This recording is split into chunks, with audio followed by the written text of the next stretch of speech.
I would really like to see more people have a really good sense of self and really deeply believe in themselves, which is a lot of the stuff that I talk about in my book.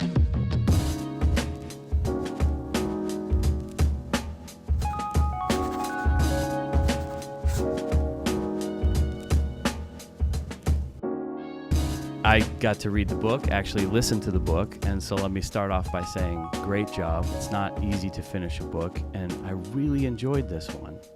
Awesome. So, Well, I mean, qualifying it just by virtue of it's not easy to finish a book and you finished mine. I'm thrilled because I agree. I mean that as an author. I mean it's hard to write a book and get it out there. It was not hard to Oh, finish that reading, too. Yeah. listening to your book. And you narrated it too. Awesome Yes. job on that. You have a wonderful voice. You not only Thank is your you. voice great, you used fantastic dynamics. Like you weren't too overly enthusiastic all the time, and yet I didn't get bored. That's actually an art in and of itself. So kudos to you. Hold that. on. Patting myself on the back. Thank you so much. I will take the win. I'm excited. I love positive feedback. Thank you. People read the book and, most of the time don't leave a review or even say anything. They just like listen to me on a show and I don't always get to hear it. It's nice. Positive feedback is like missing from society. So thank you. I agree with that. I think you have to be intentional about that. Otherwise, it just kind of drifts away. But you did a fantastic job. And I love listening to authors read their own work because you get to really hear their intended tone. And Right? I just think that's great. So, and I don't quite understand the authors that sort of outsource that to other people because I think it's a missed opportunity. But I think it's because you get tongue-tied.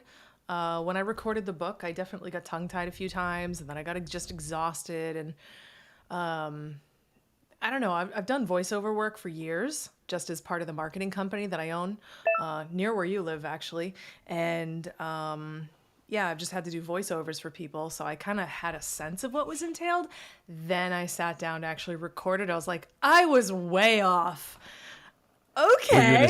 were you in a studio or do you do it at home or? Oh no, this was mid-pandemic when everybody was hiding in Oh, their yes. personal bunkers of their living rooms. Yes. Well, good job because it's technically wonderful too. Thank you. Yeah, I actually hired a really nice production house out of Boston. They did Mel Robbins books, and they helped me to get the right tech, this incredibly expensive microphone, and just make sure I had all the settings dialed in and everything. So then when it was time to produce, they got rid of all the hisses and the pops and the background noise and all that other stuff. So it was hopefully as tight as could be. So It's yeah. not a small amount of work. We are No. audio engineers and video engineers here, but I'm like, oh my gosh, we have to do all this now. Okay. Yeah, get I it. know. Well, I'm actually producing my own podcast and I'm still working on getting my, first 8 together before I actually launch it. Oh my God, going through, never mind the audio quality, just going through and sorting through something that you can't actually see. You've got this clip bin of all these different things and trying to put it together and you're like, what was this again? You got to go back and listen. Oh my God, it's so hard. And you got to fight that perfectionism and just get it out there, which is not easy. Yep. There were definitely parts of the audio recording where I was like, this isn't perfect and ship it because no one except me is going to notice this. And I think the other thing that was interesting is I had to go through the book and make some edits verbally on the fly. So instead of as you're reading this, it's as you're listening to this and just little automatic edits that I had to make. I was like, look at me, my brain is working at full capacity. Smoke is coming out of my ears.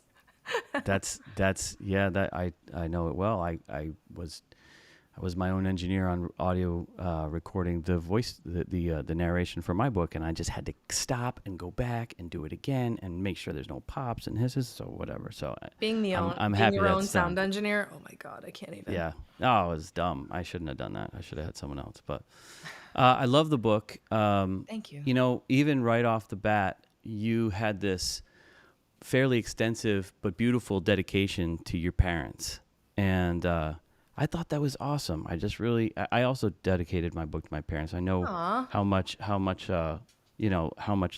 when you reflect and really start to tell vulnerable stories from your life, it's so tied to family. It's so tied to parenting. And It you know, is. I'm a parent of 6 kids. Parenting is very important to me. But listening to your story sort of drove it home that, you know, no matter what we do to try to prepare our kids for life and the challenges of life, there's only so much we can do. Yeah. And you made that clear but still honoring them so much. Oh, thank So you. I You thought know that what? was I think awesome. you're actually the first person to comment on my dedication. Um, yeah, that actually meant a lot to me. Man, every gray hair on my mom's head and every hair that left my dad's head, I take credit for that. The No least I doubt. could do is give him an acknowledgement. Hey, you That was guys, thanks. and that's the thing, right? It's parenting is tough. So reflecting on that was key. So I love that. You Thanks. you tell some, you know, some challenging tales from your early life. You know, you were picked on, you didn't have friends, you had ADHD. Your early life was actually emotionally difficult. Mhm. And something that stood out to me was you talked about going to therapy as a young woman. Mhm. What what led to, was it your own choosing to do that, or was it someone that like really recommended it or kind of brought you, like, tell me the story of choosing No, to I do didn't that. really have a choice to sign up for therapy when I was younger. It was just like, you're upset about things. We're going to stick you in therapy. You're an angsty teenager. There must be something wrong with you. We're going to stick you in therapy. And then once I got there, I was like, oh, all right. It's actually pretty cool. I get to talk about me for a little bit instead of, you know, having to just do what I'm told. I get to sort out whatever's in my head, and yeah, it's nice. It's funny. All these years later, I always get with my therapist, right? And I'm just so deeply ingrained to like inquire about other people. I'm always like, how are you? How was your weekend? And she's training me. Her answers are very curt and clipped. She's like, I'm fine, Laura. Let's talk about you. And I'm like, okay. We're here Skip to the talk small about talk. me. I'm not paying you to talk about you. Okay. That's kind of awesome.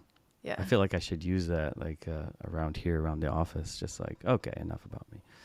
But Yeah. yeah, so you know, I don't know a lot about you. You know, you don't talk a lot in the book about your 19 years of building your company. It's Vision Advertising, right? Yes, it is. You don't talk a lot about that, but I would love to dig in a little bit about that. You know, Okay. there must have been some hairy moments. Like, I know A as an few. entrepreneur, as you know, I tell me when I ask you to think up some challenging battle stories, what comes to your mind from 19 years of building a successful business? This is a short format show. Um, oh my God. I'm trying to think of like which ones not to include. I mean, shoot, I can't tell you about the times when I was like really aggressively sexually harassed. Wow.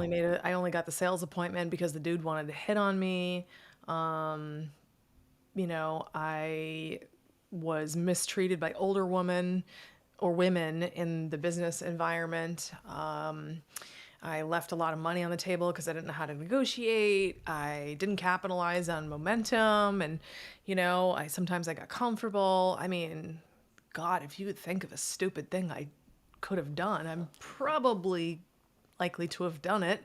That's the thing. Entrepreneurship is the job that you learn on the job. You don't learn it from a book really effectively. You can, hear about things kind of like in the abstract, and you get a lot of people who are like, you should coach with me so I can tell you about it in the third person, and then maybe you'll know. It's like, no, this is trial by fire. Hop in. No So, doubt. my God, I mean, I experienced more bullying, more aggravation, like constantly having my integrity called into question because A, I was doing sales, B, I was young, C, I was selling marketing. So I had the trifecta of reasons for people not to trust me. And yet it's like, hey, wait, time out. Integrity is my core value. I'm very good at what I do. I'm here to help, not here to steal from you. So, of all the things actually over all the years, Having my integrity called into question is the thing that probably burnt me out the That's fastest. hard. Because That's it's my really core hard. value. Like, I don't lie to people. I mean, so much so that my clients will tell you, "Oh my Lord, working with Laura it's wonderful, but sometimes it's brutal." It's like, as it should be. Like, you should have a coach that terrifies you a little bit. Someone who will actually tell you the truth, call you out on your crap, and when you're lying to yourself, doesn't let you do it. I mean, truth is my jam. That's my thing. Yeah. So, yeah, to have that constantly called into question, little exhausting. Yeah, I could see that, and we've been through that too, so I can empathize with that. I think I'm paraphrasing, but you said something in the book like, you know, getting numb to failure is necessary for quantum leaps, Hmm. and you talking about that 19 years of challenges or whatever makes me think of that. Do you think that's the only way to make meaningful progress is to go through these challenges that we're talking about? Perhaps. I think that some people just have a lot more education when they're younger. Maybe their parents are business owners, and when they're 10 years old, they're watching mom and dad do it before it's really important for them to do it. So maybe they get to learn by observation in ways that I didn't. So I think at the end of the day, we really need to learn somehow. Some of us are really good at watching, others of us are very stubborn, like myself, and you need to learn the hard way. But there is a certain stillness that's required of you that if you weren't born with it, you better come up with it. I had to come up with mine because I'm a naturally excitable person, but now I'm not. Well, I'm probably still naturally excitable, but I'm just so good at just being like, hey, inner self, shut up. You do not Mm-hmm. drive the bus. The rational person does. Like, I'm pretty nonplussed about most things. I wrote this Facebook post earlier, just in this women's group that I'm in. I really don't get rattled easily now. I save my aggravation and stress for the garden. Like, that's it. Like, other people are around me freaking out and like, oh my God, the building's on fire. Exit to the left, please. Like, it just, I don't know. I think you have to learn stillness. You have to learn a certain amount of non reactivity to things.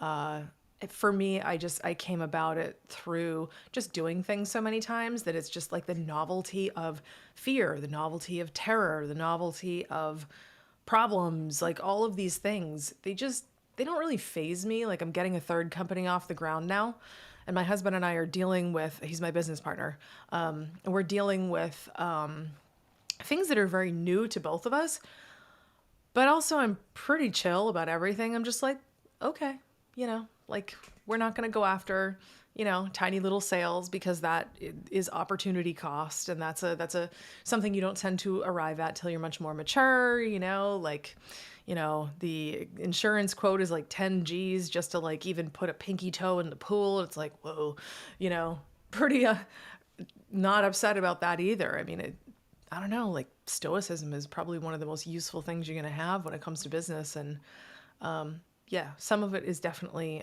trial by fire on that one.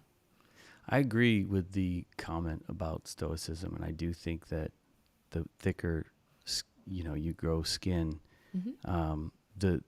the less likely you are to be rattled. How do you deal with sort of the corresponding byproduct, which is somewhat starting to potentially lose spark or lose interest?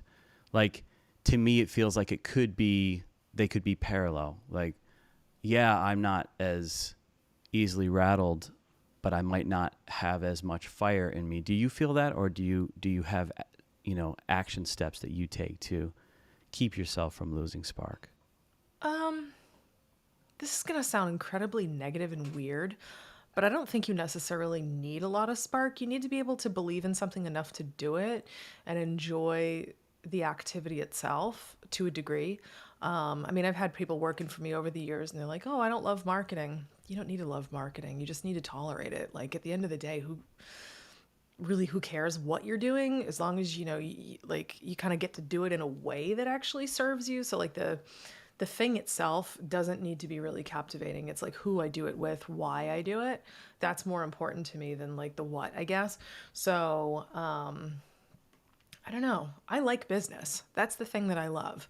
And that to me is the way I get to do something. So my husband and I's company, this is my third company. We manufacture and sell ammunition, and That's awesome. yeah, and he's former military, and that's like his jam, and that's all the things he's interested in. And Had you what partnered before? Or is this the first time partnering? we worked together at Vision Advertising when we first got together. We kind of fell in love when we were just kind of working side by side. And it's like, well, turns out you're a terrible fit for the marketing company, but you're a great fit for me. So I'm That's going to keep you. cool. Yeah, so you can get That's really promoted great. to the ultimate rank. Yeah, we just really wanted to work together. So, now my core motivation is I love business. I love relationships and I love my husband. And I really deeply believe in constitutional sovereignty. So, being able to put all of those things together, I mean, I could be a canon manufacturer as well, and I would probably be equally satisfied. It's not necessarily, I mean, if you ever meet a Canon manufacturer, call me. I don't even know if they still make them anymore. Replicas, maybe. Yeah, maybe. But No, that makes a lot of sense. You're saying, listen, choose to do something and then do it and do it principled and enjoy that. Enjoy yeah. enjoy the ride. Yeah, Yeah, like I that's totally enjoy like the company, and man, I meet some awesome people doing all kinds of different business. So like with the marketing thing, I meet really awesome people that like tickles one part of my brain because I love solving problems. For my clients in all that I do with my consulting in and around the 6 habits, I get to work with entrepreneurs who really let me into their heart and mind, and that is so important to me because I love a deep substantive conversation of like actual merit and value, and to be trusted into such a like scary vulnerable place is like huge. And then the constitutional sovereignty stuff, I mean, really, like sovereignty is like kind of like my main theme throughout my life: financial, emotional, and constitutional. And I really get to do all of it and have great conversations with amazing humans. It's great. I I love love it. it. I had it in my list of questions to ask you to define sovereignty for us. Oh, sure. So I'm glad you asked. So a lot of people define sovereignty as like, oh, you're completely independent. No. That's like a definition. That's more if you were a country, not so much a person. If I eat too much, I might look like a country, but I am definitely just one person. And the way we look at sovereignty at the company, and also I individually, is it's comprised of 4 things. It's freedom to be, have, do whatever you want. It's also freedom from all the stuff you don't want. But there's 2 other parts of this that almost everybody forgets. And it is kind of my little submission in the world to get people to not only understand these 2 other things, but also to be ready and capable and prepared to handle these 2 things. And they are responsibility to other people and other circumstances, and your community, and responsibility for others, not just your family, but the people around you. And so, like, when we make a choice, so we're entrepreneurs, we understand this. I, as a sovereign citizen and entrepreneur, I understand that when I make a choice to do whatever the hell I want, I will also be incurring all of the consequences for said choice, and other people may as well, depending on what I choose. So I have a responsibility to make a good choice, not just for me. And it's not about selfishness. It's really about really honoring those around me. I have to be considerate of my husband, my neighbors, my parents, like whoever could be directly or indirectly affected. So there's a lot of weight to the decisions that we make. And I think that's probably one of the things that I find deeply distressing is while we do have God-given sovereignty, Constitution even says it, few people are actually equipped to properly live a sovereign life. And that is deeply disturbing. Our education system has 100% built people to be subservient, obedient, and essentially just worker bees that are consumers. And that Yeah, is such a disgrace. We are so I couldn't much agree more more. than that. And yeah. Well, I'm glad you do. And this is kind of just like a personal irritant, especially over the last couple of years. I've just seen people really terrified to be accountable for their choices, and wanting to outsource their decision making, outsource their knowledge. And it's just like, I would really like to see more people have a really good sense of self and really deeply believe in themselves, which is a lot of the stuff that I talk about in my book. Is like, let's set you up so you're solid. If you're solid, you don't question, oh, I can handle this. You don't outsource your thinking or your responsibility or abdicate. You don't do any of that stuff. You're like, nope, I'm a badass. I can do this. And even if I don't want to do this, I'm a freaking adult and I have to. And I'm just gonna handle it. Off we go. Like, people need, I hate the word empowerment because it's just been absolutely abused to the hilt, but like, we need to fully give people more of their own power. Also, if I hear that phrase, I love that you're standing in your power. Ugh. I'm like barfing all over the microphone. Like, come on, man. Like, Yeah. people need their power restored to them that was given to them at birth and basically stripped away ever since they were born.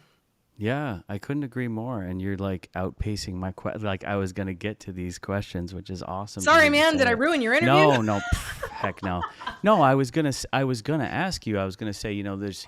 It seems like, especially in this time, you have a certain type of entrepreneur that is ready and willing to stand to talk about their principles, and it doesn't matter if it's religion, politics, philosophy. It doesn't matter. And then there's another type that's just they're nervous that that's going to alienate and maybe offend the customer.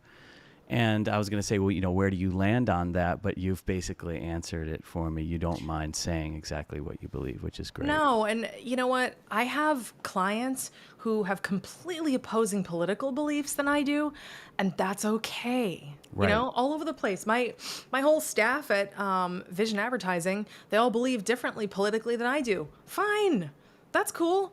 As long as you're making an informed, sovereign choice, I'll always stand behind you. I think that there is a lot of value in speaking loudly about what you feel because it attracts people to you. It also repels the wrong people, so that's good. It's an automatic sorting process, so you kind of pre-qualify people just by being yourself. That's the thing. People are drawn to me because I am 100% me. Like, I'm not diluted. Like, I'm the meest me, like super me. I want my clients to be the same thing. Like, why would you water yourself down? People don't even know what the hell they're getting. I mean, authenticity is so hard to find these days. But this is what happens when you actually master the 6 habits. You become so solid in who you are. You're like, why would I ever be anyone else? No way, man.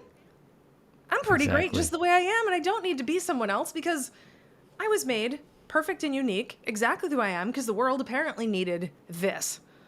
You're welcome. I love it. I identified deeply with your perspective on gratitude and especially writing lists of even the smallest things to be grateful for. And I had never really heard of the idea of like not writing it twice, but that stood out to me. Just really leaning into that practice. But it's absolutely changed my life. So I completely feel you on that. Awesome. Yeah, it's and I truly think that this is maybe one of the most important things that we could teach children and should teach children, because if you could make that a habit from the early stages, and I think it leads to a lot of the other stuff. Like you talked about being present quite a bit, and I've never found anything like as powerful as gratitude to make me present. Like it kind of brings Yep. me to the moment. Yeah, it's amazing. Each of the 6 habits actually, they connect with all of the other ones. It's one big jumbly mess in there. I pulled them apart just so you can actually read it, and it's got some sort of constructive linear narrative. But yeah, I mean, they all touch each other, and like the more grateful you are, the easier it is for you to be present. Absolutely. And for anybody listening to this, I'm just going to say, like, gratitude through the way I'm expressing it is it's not just writing a list. That's helpful. And it's a place to start, but you write the list so you can transform your mind, because it's just an exercise to get you there to where you can look at your life and just genuinely be grateful. It's not to list it out for you at the end of a crappy day, like the 10 things that went well that day. That's not the point. The point is very much how can I look at this particular moment when I don't have my gratitude list in front of me, and just have this be the lens through which I view my whole life. I think the quantity matters, because I know with me, the longer I keep listing, the more, even if I'm getting down to the smaller things, it does exactly what you're saying. It shapes my mind into just being able to go there very quickly and all the time. Yeah. So yeah, no, I think that's awesome. But obviously, it does get easier over time. The more you, like anything, the more you practice at it, the Yep. the It's the more it's brain there. training. That's what Yeah. it's for, because that's the thing. It's like my book is not called The 6 Nice Things to Know. It's the 6 Habits. These are things that you're supposed to automatically do. And how do you do it? It's by doing all this stuff not automatically, with intention behind you, like the gratitude stuff, and to really push yourself. So, I mean, shoot. Like, can you imagine sitting down and writing a list of 250 things that you're grateful for? You'd be like, oh my God, I couldn't. Yes, you can. But the Yes, thing you is, it can. will force you to sit and think and actually look around. And like, once you get to like probably like 125, and how do I know this? Because I've done it. Once you get to like 125, you're like, crap, I'm like halfway there and I'm out of gas. It means you're not looking hard enough. Then you start to look at your body, the plumbing in your home. Who's grateful for plumbing? Hands up. Yeah. Absolutely. Yeah. Go without it. Yeah, no, I'm not going in a hole in the woods. You go to Switzerland enough and you visit some of those roadside bathrooms, and I say that in air quotes, you'll appreciate indoor plumbing quite a bit. But Or even hot showers. I'll tell you, we had right? the early times of having no money and going to the food pantry, and just the kids they've been fed and we've been fed, but then that was the last of the dollars. Run out of oil, and then suddenly you don't have hot water, and it's just like you come to that moment, and then you realize you took it for granted.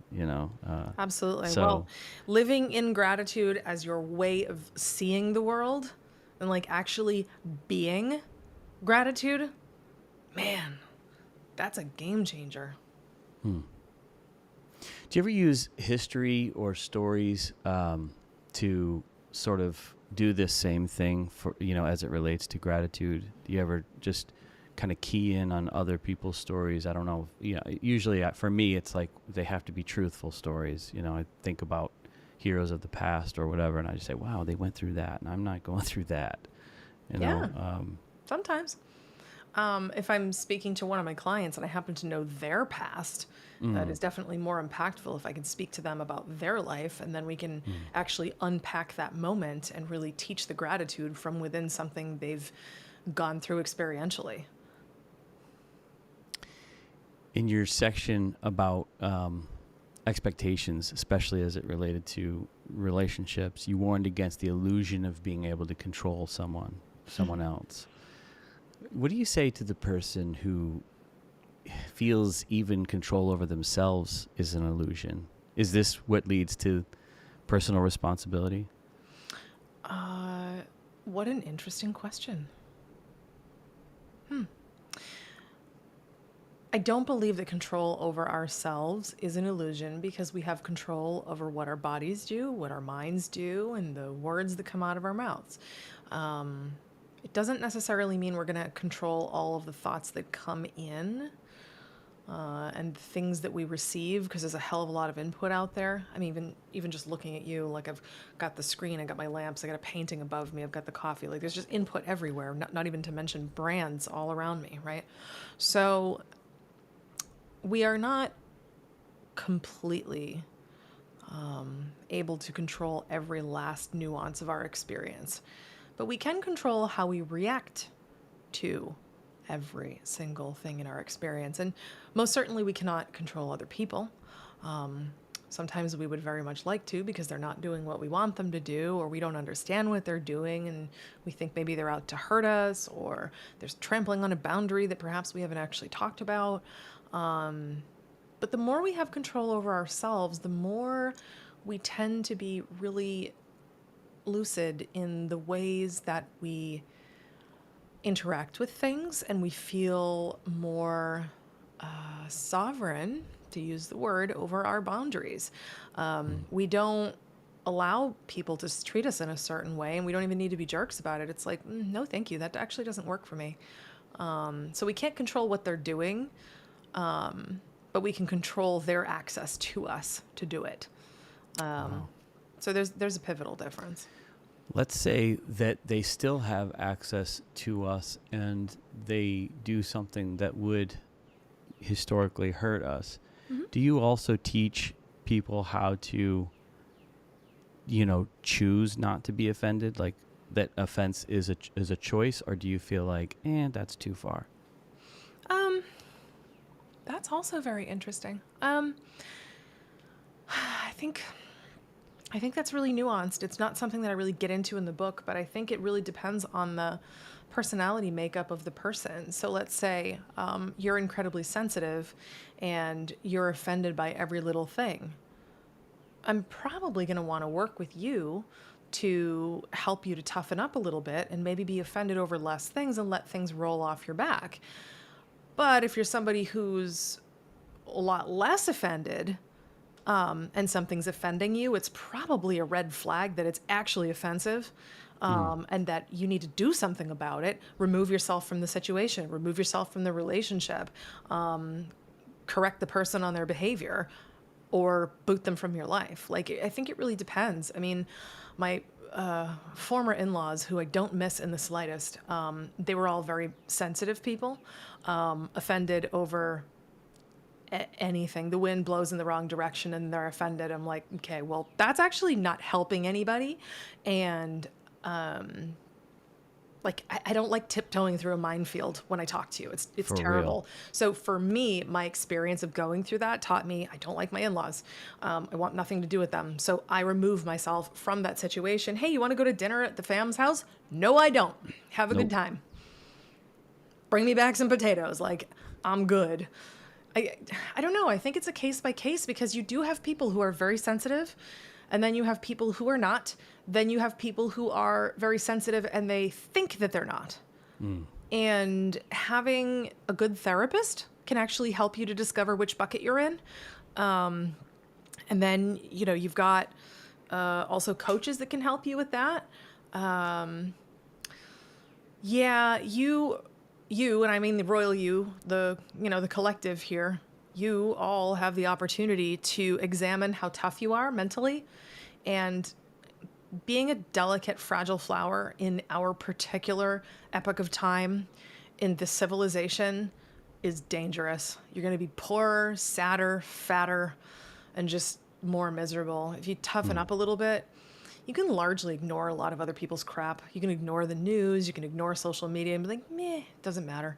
A lot of the 6 Habits stuff, though, it actually helps you to get that mental toughness, because, if you take a look at the people who are extremely sensitive to, comments or this or that, they're just so fragile because they themselves are seeking so much external fulfillment and so much external validation. Whereas if you were to fortify this person through a lot of the things that I teach, you're going to discover this person requires very little external validation, so they're not offended as much over things. They're still going to have their values, and they're still going to be offended if someone says something in contrast to their values.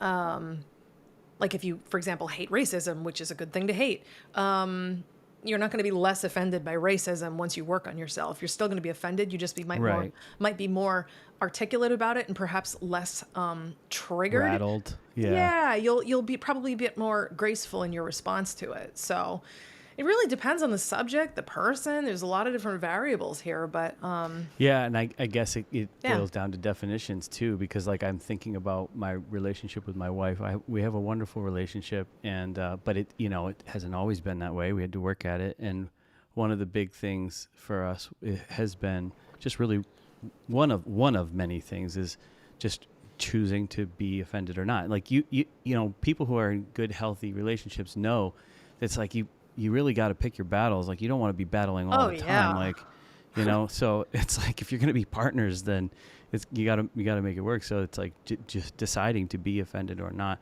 And then Yeah. there's that word. What does offended mean? I think triggered is a more appropriate word that you just Yeah. used. I So. mean, I think that the better you feel about yourself, the less you're going to be triggered by someone else, and you can just kind of dismiss it. And then you can also make better decisions about, this person really gets under my skin. Do I want them around me or not? I mean, I'm not a person who offends easily or triggers easily just because of all the things I've seen and done in my life.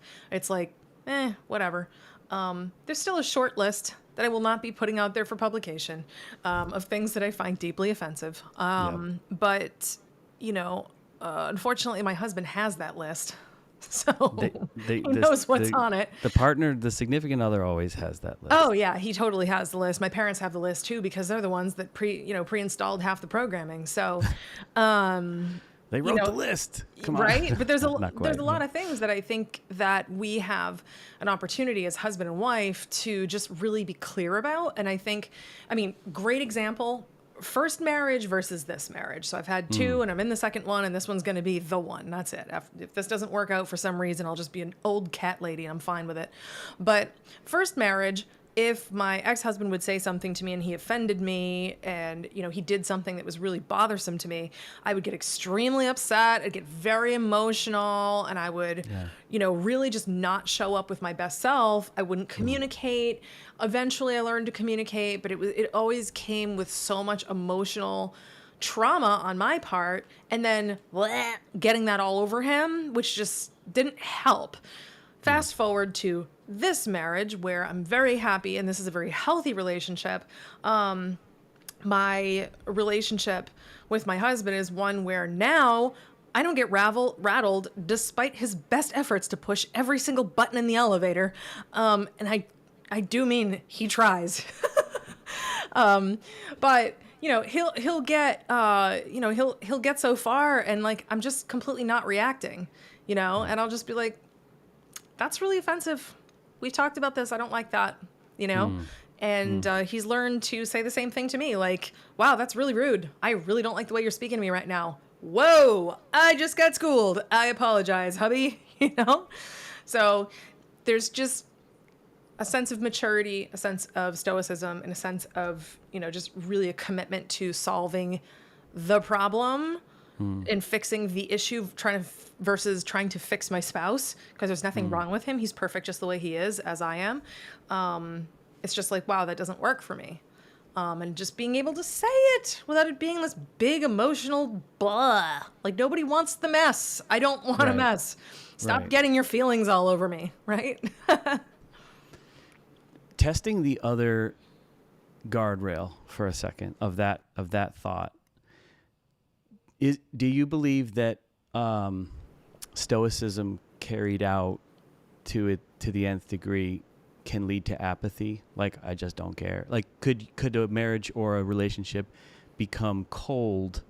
Like, how do you distinguish between? I think I know the answer, but I want to hear your answer of steps that someone can take to not be rattled, be able to speak truthfully, but also not turn cold over time. Well, stoicism and apathy are not the same things. I think that there's a potential for overcorrection no matter what you do. You can take stoicism too far, you can take caring too far, and you can smother someone with your big feelings. Like, you can do both of these things, and it can just be really difficult on the other person. I find that, if you take a look at the extremes, and let's call them 1 to 100, whatever the number 1 is, and whatever number 100 is, they don't really matter. But you want to probably aim to spend most of your life in the 30 to 70 zone, in the middle. Like, occasionally you're going to go to the outer extremes. maybe on a few topics, you're going to find yourself in the outer extremes, but good God, no one wants to be around someone who lives at a 1 or lives at 100. You don't even want to be that person that lives that way because it's just exhausting. Like, I know someone who's incredibly stoic, who has overcorrected and who is very, very, very stoic. There is no joy in his life. None. Right. He's the most joyless, apathetic person I've ever met. And it depresses me just talking to him. And then I know other people who are the opposite. They care about everything, and they'll like cry at a commercial, and it's like, okay, this dude has not enough emotions. This one has way too much. And it's actually exhausting for me to be around both of these people because they're living in such extremes. I know one of them very, very well. And the one who's very, very emotional, I mean, she's tired. She's very tired from just feeling all of these things all the time. And I can't say that my friend with the apathy is tired. He doesn't care enough to be tired. But I think that there's a huge lack of joy, So if we can live in that whole 30 to 70 zone, like I don't ever want to be so stoic with my husband that there's no passion. Right. We'll never have sex again. Screw that. Right. No way. You need passion, and sometimes we will have a good knockdown drag out fight because Same. we're both Italian. That's kind of in the DNA, So it's like pasta, fighting, and wine. It's like kind of our thing. But like, I don't know, like I'm an alpha, he's an alpha. We don't lack for passion in our relationship. If anything, like we've had to work very, very, very, very hard to be more even tempered. To not fight as much, to not have. Well, yeah, but not to have such like impassioned reactions because it's like I am really, really good about my boundaries that if you put one pinky toe, especially if I've warned you before, one pinky toe, not over the line, on the line, I'm going to rip it off. Like it's like I have no patience for this. We've talked about this. I don't need to warn you anymore. Just I'm going to, release the hounds. Feel like Mr. Burns, right? Yeah. But yeah, he can be the same way. And we both have to be like, oh, I love this person. I would like to continue loving them an hour from now. Be a good person right now. It's okay. It's not the end of the world. Choose your reaction. Yes, and we're not saving lives here. This is not the end of the marriage. Like, just breathe. You used the word joy a few times a few minutes ago. My next question was, do you distinguish between the two words joy and happiness? Do you see different definitions for those I two do. words? Joy is more of a moment to moment. Happiness is more of a state of being. Joy you can experience like, at the birth of your child, which you've experienced more than once. So that's cool. That's joy, but it doesn't last. Joy is like that transcended. It's like take happiness and put it on all the steroids that have ever steroided. That moment of, it's like God is in the room. This is so great. That is joy, right? Yeah. Orgasms, that's joy. Getting a promotion and doing a victory lap around the house, like this is joy. Happiness is more of a baseline state of being where it should be your constant. Doesn't mean you're going to stay there, but it's like, it's your average. You might get like a little sad, a little high, the low, little high, blah, blah, blah. But like the median line it's mostly pointing to happiness. And it's just like, yeah, I'm a happy person versus, yeah, I'm just alive. That apathy dude that I was just talking about, he's just fogging a mirror. That's not happy. A trap that I've seen quite a few people and have fell victim to myself in times past especially is thinking maybe accidentally that happiness, that it's really tied to external factors. Like when X happens, then I'm happy. Yeah, a lot of people do that. As opposed to with me, there's so much action you can take daily that does spark joy, that it feels much more controllable. And then of course in the net result of those habits is that constant state of being, that long-term happiness. But again, that was all based on choice, like what we do,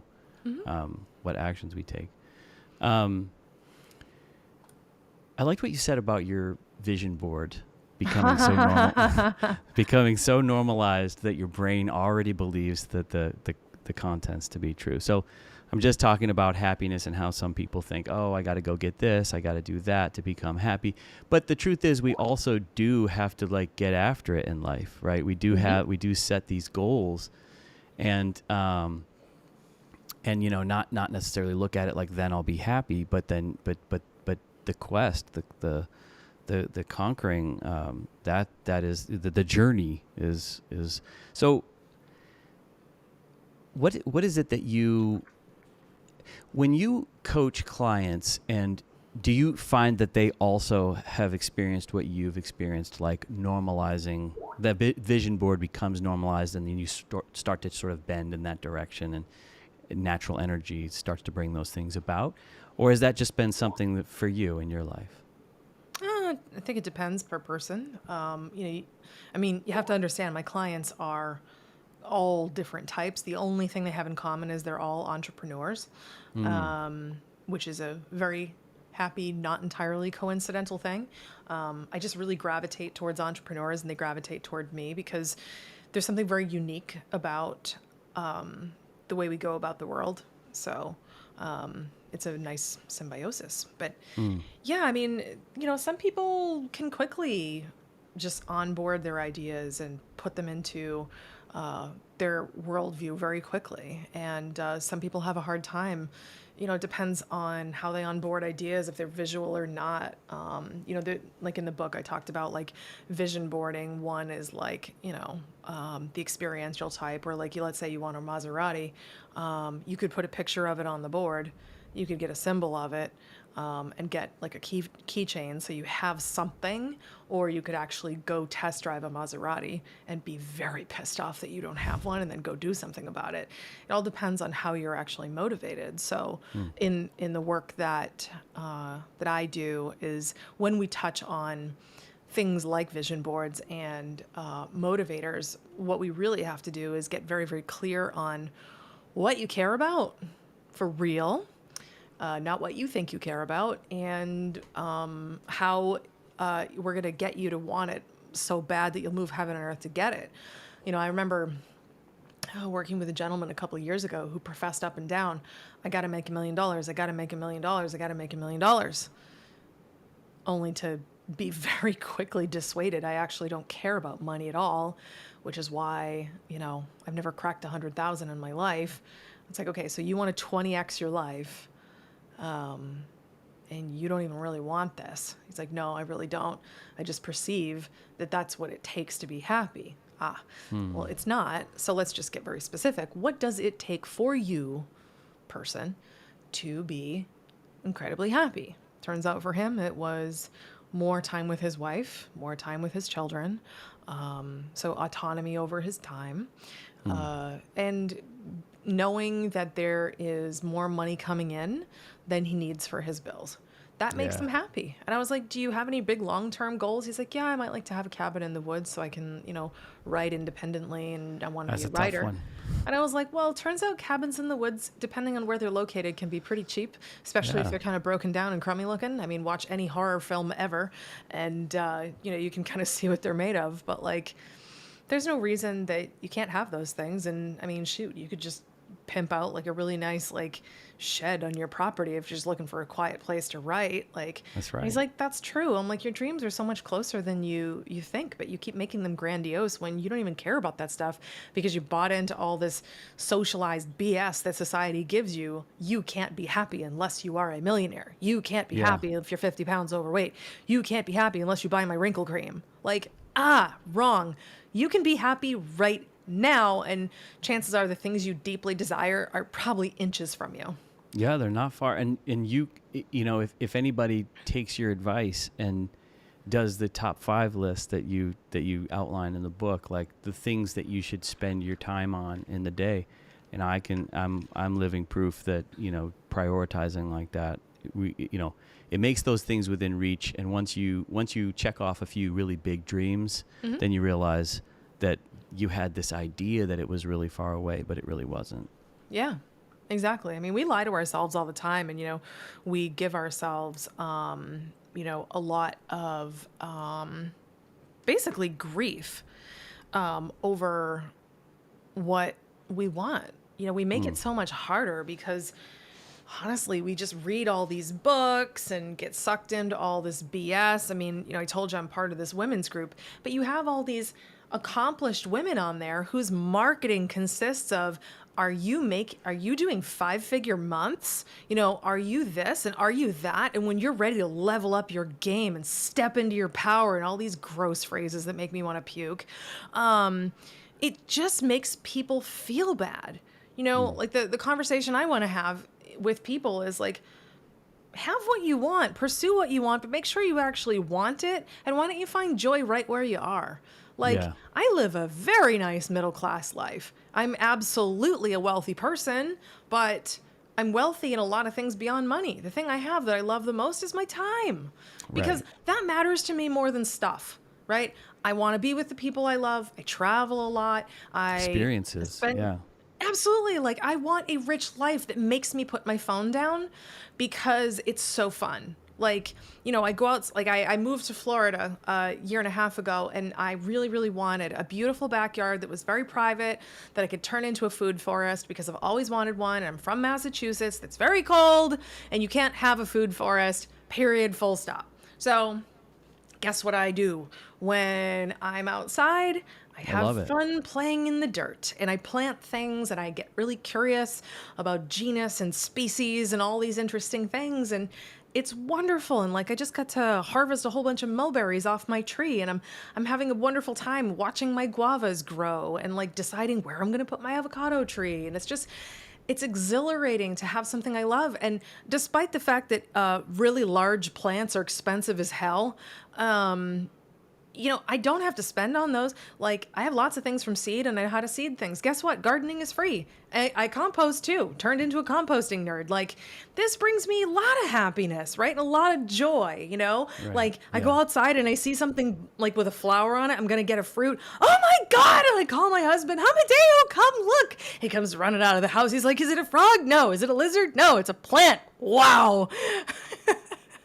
I mean, like, I have reached like peak middle age, right? Like, there's a joke about like when you reach middle age, you have like a favorite spatula. I do. And, but like, that's the thing. It's like, I don't need a millionaire to have fun playing in the dirt. In fact, quite the Right. opposite. I just need to love being outside, and I need time. So I work really hard to make sure that my time is my own so I can spend it on the things that fill me with love. And, my best friend comes to visit me. I'm going to go visit my family. I'm going to Maui in a couple of months. Like, I'm all over the place. And that's more fun to me than exchanging my life for dollars. Yes. For real. Yeah, I feel you on that. And if you're trying to make me jealous talking about all those fruit, it's definitely working. I mean, I left Massachusetts. But we have our gardens too. We love our gardens for what they are. It's just so seasonal. Like I I'm know. glad to hear that you're in Florida, because I was like nervous for a second that you might be getting up a little early in Maui to do this. To do No, this I love podcast. But living I'm in glad to hear Maui. that. Yeah. But Yeah. yeah, we just wanted to be in Florida, and it was just a Yeah. really great time. I left Massachusetts, but I still love Massachusetts. So you ask me like my favorite states in the country, and Massachusetts is still in the top 3. Yeah. Incredible Same for me. food, very smart people. The fashion leaves a lot to be desired. It's very depressing. A lot of gray, a lot of brown, a lot of black, a lot of ivory, white. We can't get too excited up here, okay? We got to be realists, Yeah. Prepare for the winter, even when you're in the summer. Yeah. There's so many things I could say that would make a lot of people hate me real quick. I'm just gonna not.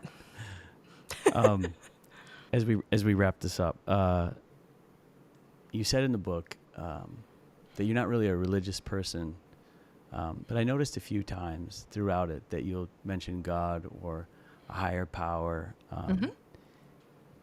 Have you ever had those feelings where you were tempted to think in that moment, like a really special moment, that it was spiritual, or that it was something that was not necessarily just an earthly reaction or experience?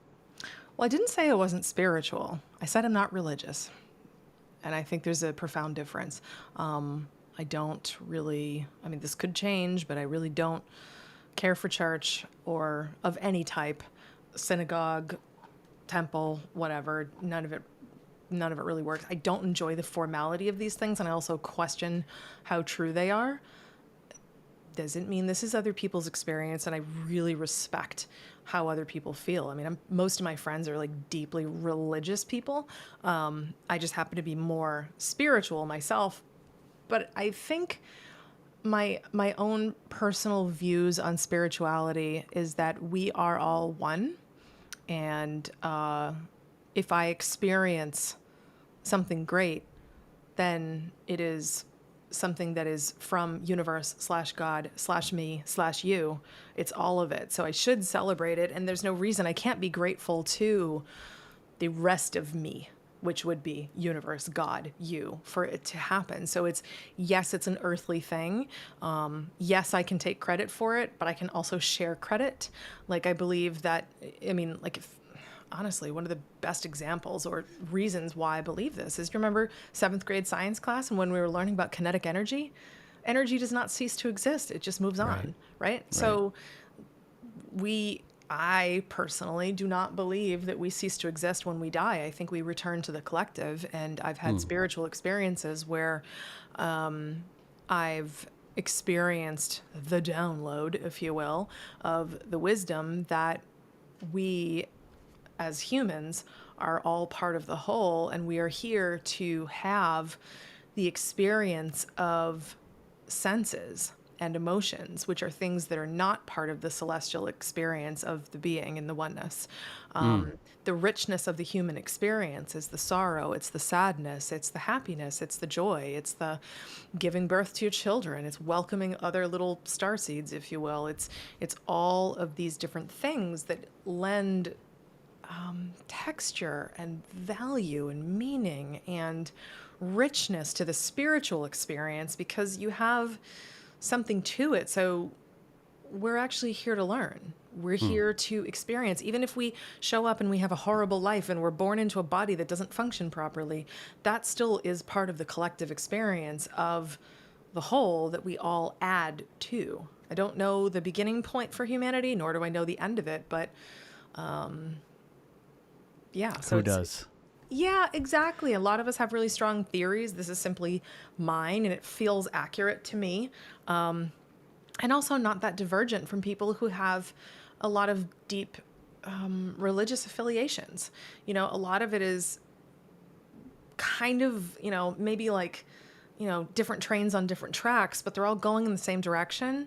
It's like, I very much believe there was a before life. There is an afterlife. I think it's more of like a circle where it's like, we're kind of coming and going, and all of that. And there's a lot of spiritual folks who feel the way I do.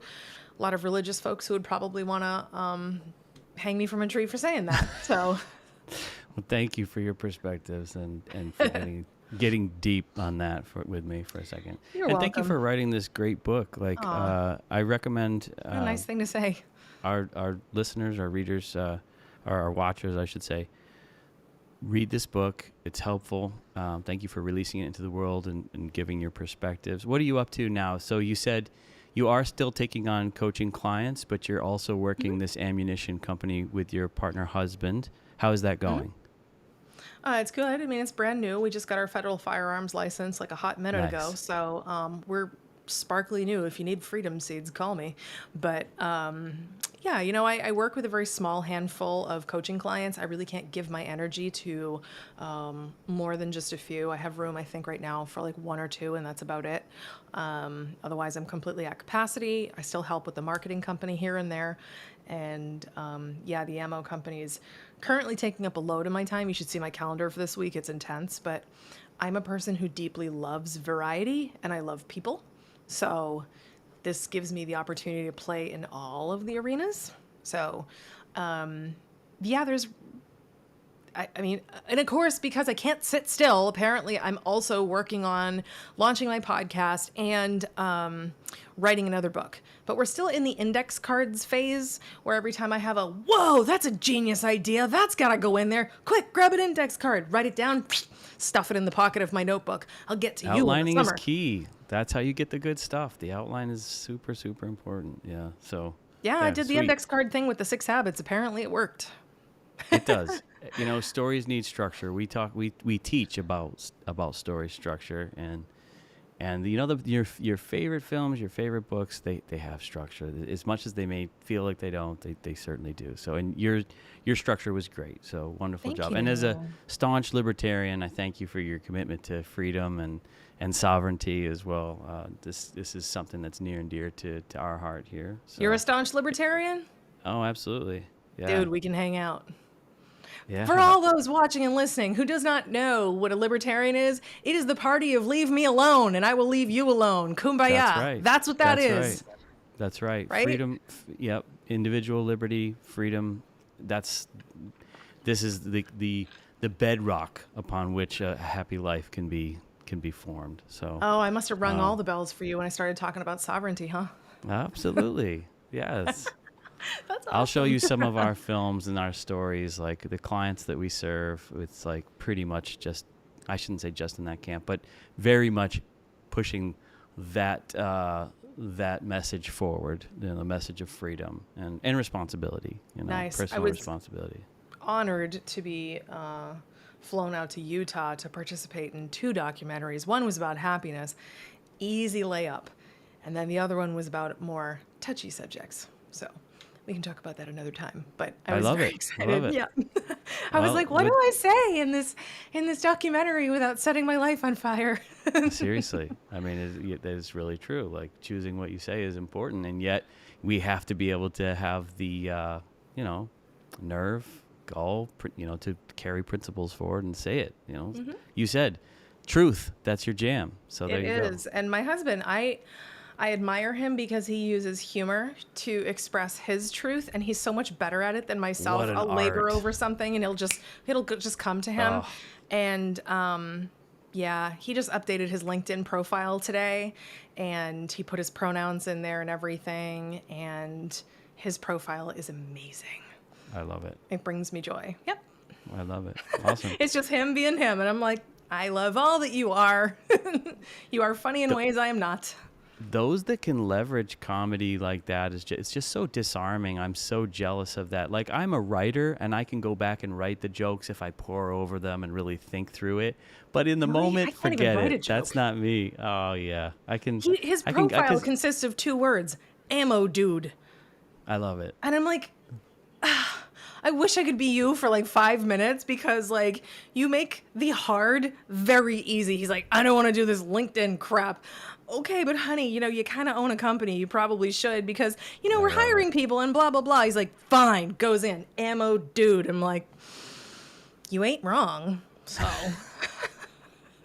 you are, in fact, an ammo dude. Okay.